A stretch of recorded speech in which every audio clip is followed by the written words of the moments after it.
नमस्कार दोस्तों, आज के हमारे इस वीडियो में हम आपके लिए संतोषी माता की व्रत कथा लेकर आए हैं। एक समय की बात है, एक बुढ़िया के 7 बेटे थे, जिनमें से 6 कमाते थे और एक ना कमाने वाला था। वो बुढ़िया 6 बेटों को अच्छा खाना बनाकर खिलाती, पर 7वें को उन सब का बचा कुचा झूठा खाना खिलाती थी। और वो भोला भाला अपनी माँ की इस चालाकी को समझ नहीं पाता था। एक दिन वो अपनी पत्नी से बोला, मेरी माँ मुझसे बहुत प्यार करती है। तो उसकी पत्नी बोली, वो तुम्हें सबका बचा कुचा खाना खिलाती है। इस बात पर उसे विश्वास नहीं हुआ। एक दिन वो छुपकर देखता है कि माँ अपने 6 बेटों को बड़े प्यार से कई प्रकार के व्यंजन बनाकर बड़े प्रेम से खिला रही है।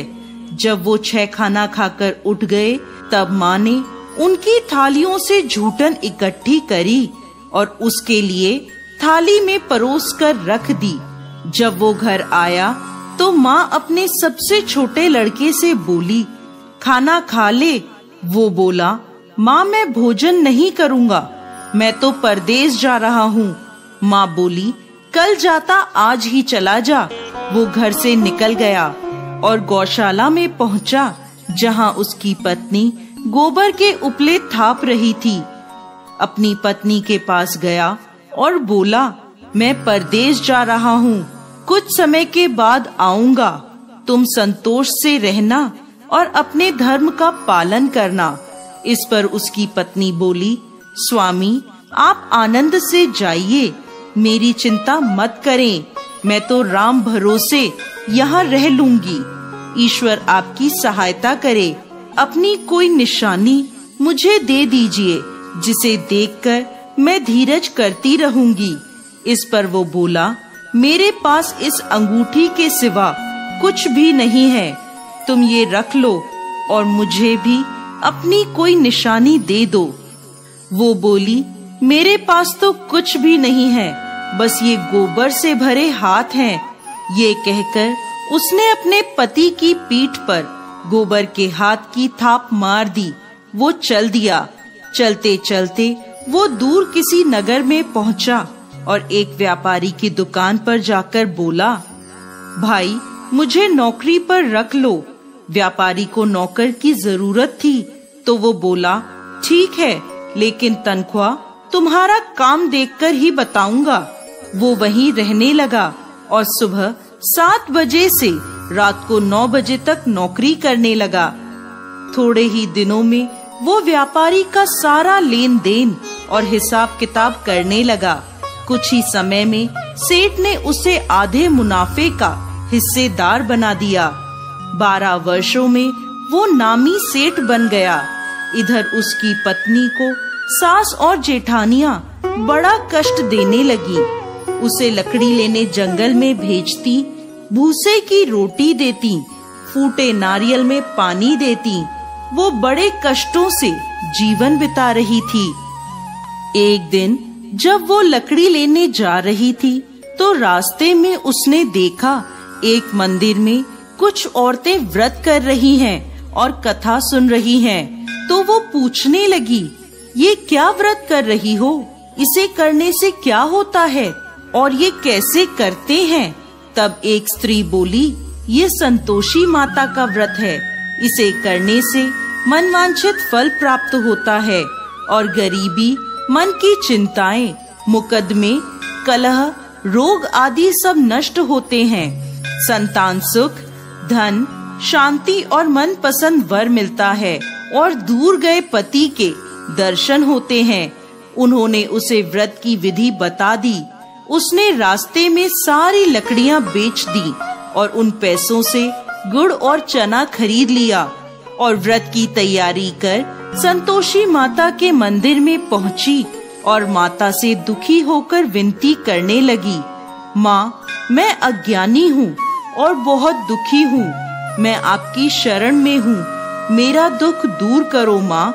अब वो हर शुक्रवार ऐसा ही करती। एक दिन माता को उस पर दया आ गई। एक शुक्रवार उसके पति का पत्र आया और अगले शुक्रवार पति का भेजा धन उसे मिला। अब वो माता के मंदिर में गई और उनके चरणों में गिरकर रोने लगी। बोली, माँ, मैंने पैसे कब मांगे थे? मुझे तो अपना सुहाग चाहिए। मैं तो अपने स्वामी के दर्शन और सेवा करना मांगती हूँ। तब संतोषी माता ने प्रसन्न होकर कहा, जा बेटा, तेरा पति जल्द ही आएगा। वो प्रसन्न होकर घर गई और कामकाज में लग गई। उधर संतोषी माता ने स्वप्न में उसके पति को पत्नी की याद दिलाई और घर जाने को कहा। वो बोला, माँ, मैं कैसे जाऊं? परदेश की बात है, लेन देन के कई हिसाब बाकी हैं। माँ बोली, सवेरे उठकर मेरा नाम लेकर घी का दीपक जलाना और फिर दुकान पर बैठना। सवेरे उठकर उसने वैसा ही किया। देखते ही देखते सारा लेन देन साफ हो गया और धन का ढेर लग गया। वो खुश होकर घर की ओर रवाना हो गया। उधर उसकी पत्नी रोज लकड़ी लेने जाती और संतोषी माता की पूजा अर्चना करती। एक दिन वो बोली, माँ, आज ये धूल कैसी उड़ रही है? माँ बोली, बेटी, तेरा पति आ रहा है। तू लकड़ियों के 3 ढेर बना, एक नदी के किनारे रख आ, एक यहाँ रख दे और तीसरा अपने सर पर रख ले। तेरे पति के दिल में इस लकड़ी के गट्ठर को देखकर मोह पैदा होगा और घर जाकर आवाज लगाना, सासू जी, लकड़ियों का गट्ठर लो, भूसे की रोटी दो और फूटे नारियल में पानी दो। आज मेहमान कौन आया है? उसने वैसा ही किया। घर गई, आंगन में लकड़ियों का गट्ठर रखकर बोली, सासू जी, लकड़ियों का गट्ठर लो, भूसे की रोटी दो और फूटे नारियल में पानी दो। आज मेहमान कौन आया है? ये सुनकर सास दौड़ी दौड़ी बाहर आई और अपने कष्टों को भुलाने के लिए कहने लगी, बेटी, तेरा पति आया है। आ, मीठे भात का भोजन कर और गहने और कपड़े पहन। इतने में उसका पति बाहर आया और उसके हाथ में अपनी दी अंगूठी देखकर माँ से पूछने लगा, माँ, ये कौन है? माँ बोली, बेटा, ये तेरी बहू है। पूरे 12 बरस हो गए ये दिन भर घूमती फिरती है, कोई कामकाज भी नहीं करती। तुझे देखकर नखरे कर रही है। वो बोला, माँ, मैंने तुम्हें और इसे दोनों को देख लिया है। अब मुझे दूसरे घर की चाबियां दे दो, मैं उसमें रहूंगा। माँ बोली, ठीक है, जैसी तेरी मर्जी। और माँ ने चाबियों का गुच्छा पटक दिया। बेटे ने अपना सामान दूसरे घर में रख दिया। देखते ही देखते उनके राजा के समान ठाट बाट हो गए। अगला शुक्रवार आया। वो अपने पति से बोली, मुझे संतोषी माता के व्रत का उद्यापन करना है। वो बोला, खुशी से करो। वो तैयारियों में लग गई। उसने जेठ के लड़कों को जीमने बुलाया। पीछे से जेठानियों ने अपने बच्चों को सिखा दिया, तुम खाने के बाद खटाई मांगना, जिससे उसका उद्यापन पूरा ना हो। लड़कों ने जीमते ही खटाई मांगी। तब वो बोली, नहीं नहीं, खटाई मैं नहीं दे सकती, ये संतोषी माता का प्रसाद है। लड़के बोले, तो फिर पैसे दे दो। भोली भाली समझ नहीं सकी और उन्हें पैसे दे दिए। वो उन पैसों से खटाई लेकर खाने लगे। इस पर संतोषी माता क्रोधित हो गईं। राजा के दूत उसके पति को पकड़कर ले गए। वो बेचारी रोती हुई माता के मंदिर में गई और बोली, माता, ये क्या किया? माता बोली, पुत्री, मुझे दुख है कि तुमने अभिमान करके मेरा व्रत तोड़ा है और इतनी जल्दी सब भूल गई। वो बोली, माता, मैंने तो कुछ गलत नहीं किया। मैंने भूल से लड़कों को पैसे दे दिए।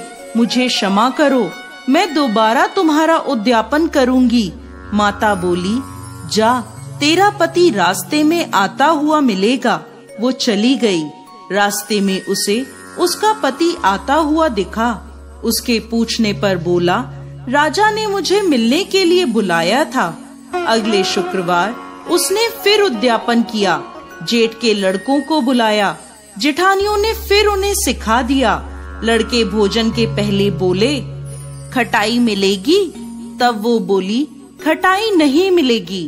अब उसने ब्राह्मण के लड़कों को बुलाकर भोजन कराया और दक्षिणा दी। संतोषी माता उससे प्रसन्न हो गईं और 9 महीने बाद उसके चंद्रमा के समान सुंदर पुत्र हुआ। वो अपने पुत्र को लेकर रोजाना मंदिर जाने लगी। एक दिन संतोषी माता ने सोचा, ये रोज यहाँ आती है, आज मैं इसके घर जाकर इसका ससुराल देखती हूँ। ये सोचकर संतोषी माता ने भयानक रूप धारण करा। गुड़ व चने से सना मुख, सूंड के समान होठ, जिन पर मक्खियाँ भिनभिना रही थी, ऐसी सूरत में वो उसके घर गईं। दहली में पांव रखते ही उसकी सास बोली, देखो कोई डाकिन आ रही है, उसे भगाओ वरना किसी को खा जाएगी। सभी घर वाले भागकर घर की खिड़कियां और दरवाजे बंद करने लगे।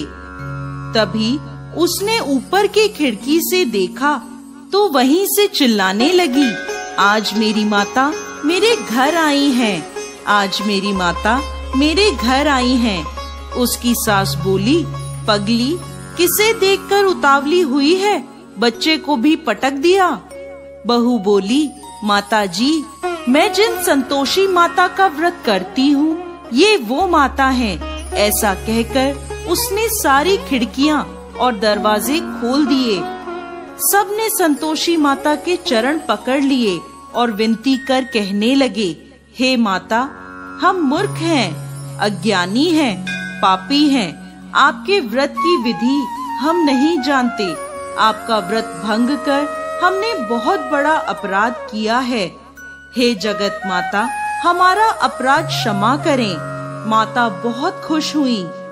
हे संतोषी माता, जिस प्रकार आपने बहू को फल दिया, वैसा ही इस कहानी को कहते, सुनते और हुंकार भरते सबको देना। दोस्तों, संतोषी माता को संतोष, सुख, शांति और वैभव की माता के रूप में पूजा जाता है। माता संतोषी भगवान श्री गणेश की पुत्री हैं। इनका यह व्रत करने से धन, विवाह, संतान आदि भौतिक सुखों में वृद्धि होती है। ये व्रत शुक्ल पक्ष के प्रथम शुक्रवार से शुरू होता है और 16 शुक्रवार तक व्रत कर इसका उद्यापन किया जाता है। गुड़ और चने का भोग माता को लगाया जाता है। ये व्रत करने वालों को खट्टी चीजों को ना ही खाना चाहिए और ना ही हाथ लगाना चाहिए। बोलिए संतोषी माता की